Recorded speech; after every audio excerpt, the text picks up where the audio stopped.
Tidak ada dulu kan? Begitu kita lahir baru hidup. Sebelum itu kita tidak ada.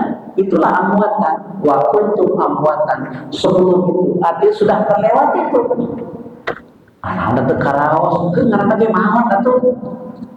Nu ngaranna maot beda karaos. Tonggoro mah umur borojo lahir ge emot. Ada yang ingat orang ketika lahir? Gitu ya, apalagi ketika kita sebelum lahir. Kayak kata kuntum amwat fahyakum ayeuna summa yumitukum, nanti Allah akan mewafatkan kita sebagai terminal. Gitu ya. Mati itu terminal, bukan akhir.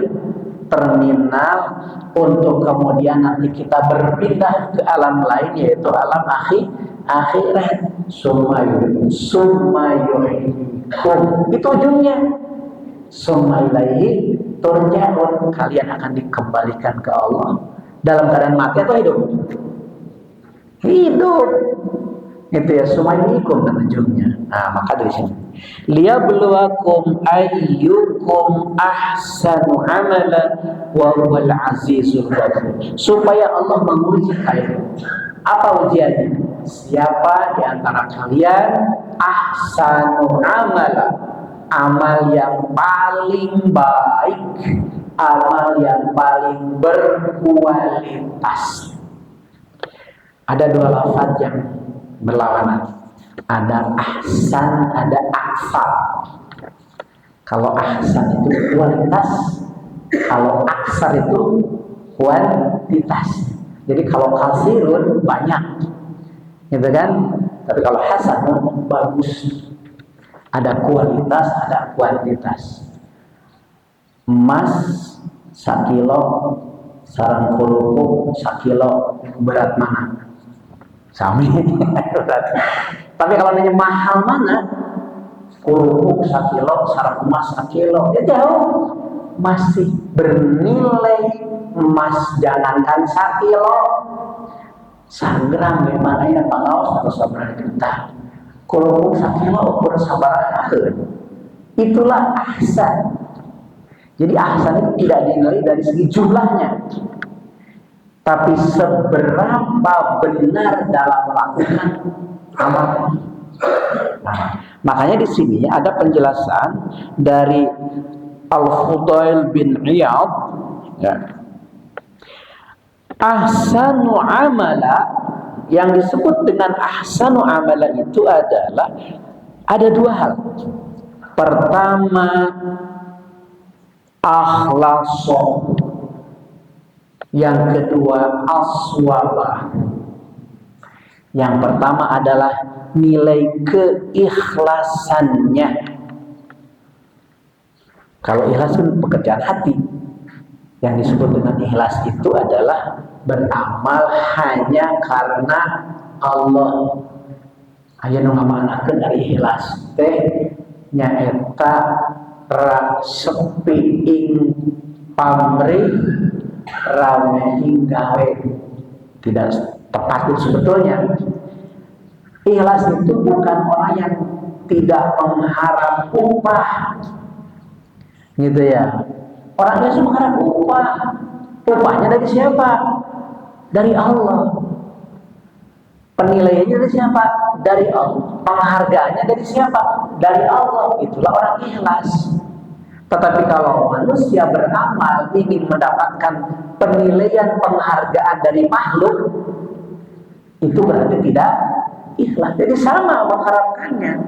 Ibtigha'a mardhatillah, mengharapkan keridhaan Allah, mengharapkan kecintaan Allah, mengharapkan rahmat Allah. Itu akhlasu, adalah keikhlasan. Dan tentu itu susah menilainya, karena ikhlas itu pekerjaan hati. Ikhlas mah ada orang sholatnya ini ikhlas.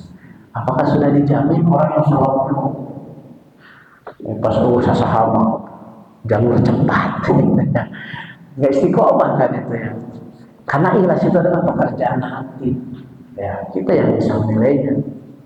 Sulit untuk menilai seorang ikhlas dari apa yang dia lakukan. Sareng adi ikhlas mah teu dari wartoskeun Pak. Abdi mah ikhlas gitu. Ikhlas teu. Ieu mah urusan ikhlas, teu datang dibejakeun dari ikhlas mah atuh. Jadi we tuntunna ikhlas teh teu ikhlas. Teu dibejakeun dari ikhlas mah. Ya. Bapak Ibu, dalam Al-Quran itu penamaan surat itu biasanya dari lafaz yang ada di dalam ayat itu. Misalnya gini, surat Al-Lahab, karena dalam ayat ada Abi Lahab, Tabbat yada Abi Lahab. Ayat surat Al-Fat, karena ada lafaz Al-Fat.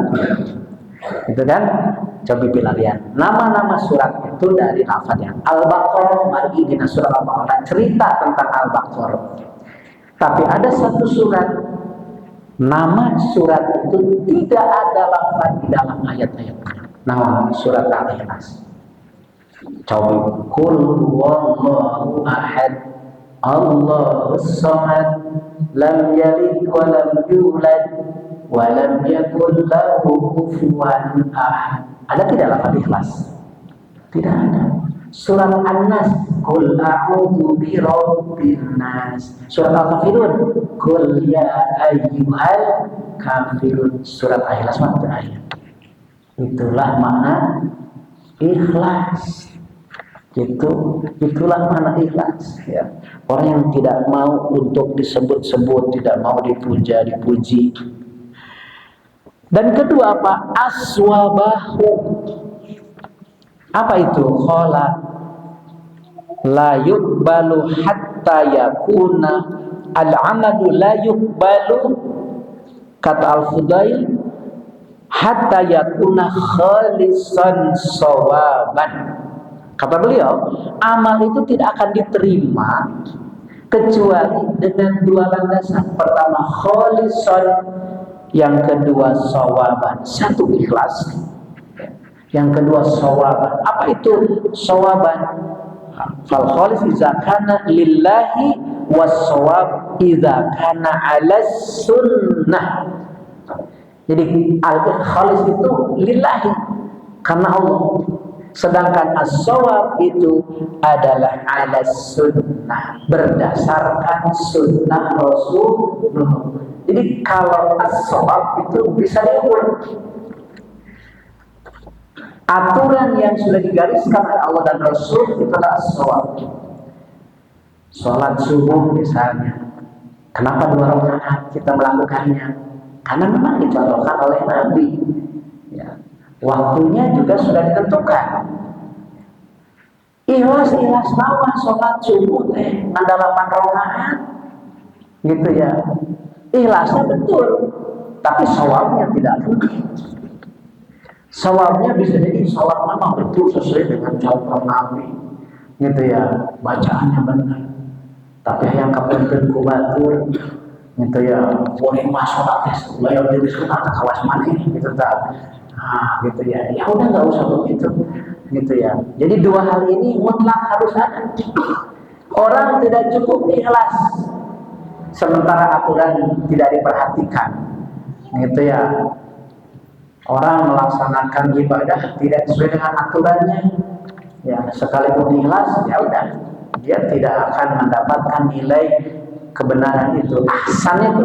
Jadi ahsan itu pertama harus ikhlas, yang kedua harus berdasarkan aturan, dan tidak menjadi ukuran Allah, tidak menjadi penilaian Allah. Semakin banyak amal itu semakin bagus ya, semakin banyak amal semakin bagus. Allah tidak menilai jumlah amal yang kita lakukan, tapi ahsan. Sebab begini Bapak Ibu, kalau Allah menilai jumlah amal, maka orang yang usianya lebih panjang di dunia itu akan lebih banyak amalnya ketimbang orang yang usianya hanya beberapa tahun. Misalnya ini Pak, ada orang yang wafatnya umur 70 tahun dan ada anak muda yang 17 tahun sudah wafat. Cobain orang dinyatakan sholat. Kedua orang ini rajin sholatnya, sama-sama rajin. 70 tahun dinyatakan sholatnya ratus sholat yang dilakukan. Sementara yang 17 tahun balena umur 13 tahun, jadi sampai 1 tahun. Apalagi ibadah sahur Ramadan Ieu budak karek sakali saum Ramadan wajib. Tos ngantun sementara yang 70 tahun dikurangi 17 kayak ayeuna saudara ibadah saum yang dia lakukan. Jadi kalau dilombakan, kalau diadukan gitu ya, antara anak 17 tahun yang wafat dan 70 dari segi jumlah sholatnya dan saumnya dan ibadah lain atau kamu, tapi Allah tidak menilai jumlah. Yang Allah menilai ahsanu amalah, amal yang berkualitas yang sesuai dengan aturan-aturan yang digariskan oleh Allah dan dicontohkan oleh Rasulullah Sallallahu Alaihi Wasallam. Jadi ulah ayat lain kia Bapak Ibu. Kita merasa bahwa amal kita itu sudah cukup untuk menembus surga. Sholat wajib terus dilakonan 5 waktu, sholat sunnahnya sakapeung masuk, sahur Ramadan nya dilaksanakeun, saum sunnahnya oge sok aya kapeung, haji entos, zakatnya pemerintah wajib zakat, rukun Islam tos sadaya kacumponan, raraat taraosan teh tos aman menjadi ahli surga. Kata Rasulullah, manusia itu tidak akan masuk surga hanya karena amalnya. Kata Rasulullah, la yadkhulul jannata rajulun bi'amalihi. Orang itu tidak dijamin ahli surga karena amalnya. Kemudian Rasul ditanya oleh para sahabat, "Walaan ya Rasulullah, kalau engkau punya kewalaan saya punya sahabat." Nabi Muhammad begitu sempurna beliau mengatakan tidak menjamin ahli surga. Komo murah kan kita paling kita. Nah, kata Rasulullah, illa ayat agama dan Allah birahmati wa fadlah, kecuali atas rahmat Allah, ya, atas rahmat. Artinya apa? Apakah berarti tak perlu beramal, yang penting kita mendapatkan rahmat? Kita sholat, kita saum, kita ibadah itu untuk mendapatkan rahmat Allah, untuk mendapatkan maghfirahnya Allah. Wasari'u ila maghfiratin min rabbikum wa jannatin arduha samawati wal ardh. Kamu harus berlomba-lomba cepat untuk mendapatkan maghfirah Allah dan surganya Allah.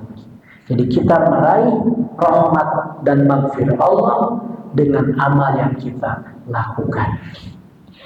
Ikhwatul iman, kemudian makna yang kedua adalah terus-menerus atau berkelanjutan.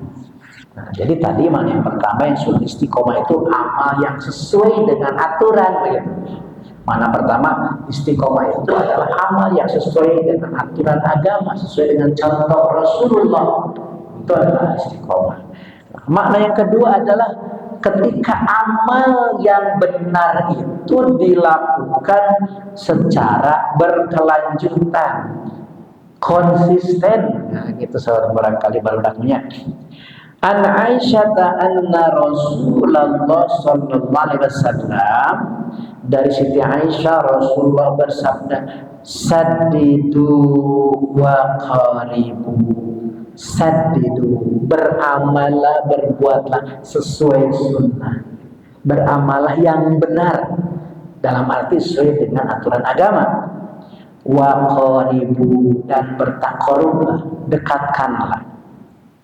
Wa'lamu alla yadkhulal ahadukum alil amalu jannah. Ini yang tadi saya sampaikan. Ya, seseorang tidak akan masuk surga karena amalnya. Nah, kemudian kata Rasul, wa anna ahabbal a'mali adwamuha ilallah wa in qalla. Amal yang paling disenangi Allah itu adalah amal yang dilakukan secara dawam, berkelanjutan, layan. Wa in qalla, sekalipun amal itu dilakukan sedikit-sedikit, sakedik tapi ngeureuyeuh, teu lima sekaligus tapi mau Kedep netra aya paribasa di urang mah obor baralak ya naon baralak teh baralak teh kan daun kelapa yang kering ya kemudian dibakar hurung ageung hurungna tapi tidak akan lama itu daun baralak hurung ageung semangat obat lima karena gitu beda dengan lilin lilin itu nyalanya kecil tapi dia bisa lama bisa menerangi sekitarnya di kamar-kamar lama itu mudah banget. Jadi amal yang dinilai baik dicintai Allah itu adalah dilihat dari segi keberlanjutannya, dari segi mudawamatul amalnya. Misalnya ingin baca Quran tiap ba'da maghrib salaman, tiap pada maghrib salaman minimalnya gitunya salaman terus tidak henti tamat mau kita mau Quran tamat berapa lama wallah saya tidak tahu itu berapa lembar pokoknya setiap maghrib saya membaca misalnya saya harus baca Quran 1 lembar terus satu saat akan tamat aya deui anu maca Quran parakeun eta mah bareng seperti itu sare sama tamatnya nu hiji mah tadi unggal tos maghrib salamat tamat ieu mah dibari itu sekaligus tamat sama tamatnya yang dinilai oleh Allah itu bukan ujungnya bukan hasil hasilnya mah sami tadi tapi proses yang dijalaninya adwamnya i'malu fasayarallahu amalakum beramalah kalian Allah akan melihat proses yang dijalani jika kia balap ya balapnya balap lari di dia misalnya teh ka Majalengka tos ke jalurna teh gitu di dia ka Cikijing teras Talaga Maja Cigasong kaditu ka Jatiwangi Kadipaten muter ke Majalengka gitu tong lari benernya naik sepeda lah gitu jadi jalurnya dari Cigasong ke Jatiwangi Kadipaten dan Majalengka itu jalur sebenarnya bebrang we anus nu ieu mah nu mengikuti alur mah terus ada yang tahu jalan pintas mendingan ka Majalengka jalan anak kota lebih tereng beras tampang heulana aya nu sejen anu alurna sesuai dengan aturan pandeuri dong kalau menghitungnya siapa yang datang paling dulu eta teh warogos jalan gitu tapi kan tidak dinilai itu sebagai juara namanya juga diskualifikasi itu tidak nyalahan cek aturan kudu ka dieu gitu ya dia datang lebih dulu ternyata yang lain datang belakangan nu dibeunteun anu juara sanes ieu tapi jalan sesuai aturan itu disebut dengan aswab itu sesuai dengan aturan. Nah, jadi makna kedua adalah madama sahibu wa inqala nilai teras. Infak ada orang yang infak itu rutin setiap hari. Aya kenceleng di bumi teh. Gitu nya ku panitia las ku amil zakat di bakalan kenceleng. Setiap hari dilebetan 1.000 pokoknya aja, 2.000 sekali waktu mah 50.000 pas 100.000 mah perjalanan terus setiap bulan nanti ada yang menarik gitu ya tarik aya deui jamaah hijina mah unggal dinten teh taran terinfak da kaliwat wae infak teh satu saat ada yang akan mengambil dan isin lamun kosong teh gitu lebetkeun 100.000 salaman yang tadi mah tiap hari terus gitu pas dibuka teh sami 100.000 nu ieu mah 100.000 teh recehan nu ieu mah salaman hasilnya ujungnya sama 100.000, tapi proses yang dilalui berbeda. Yang ini mah aduan terus,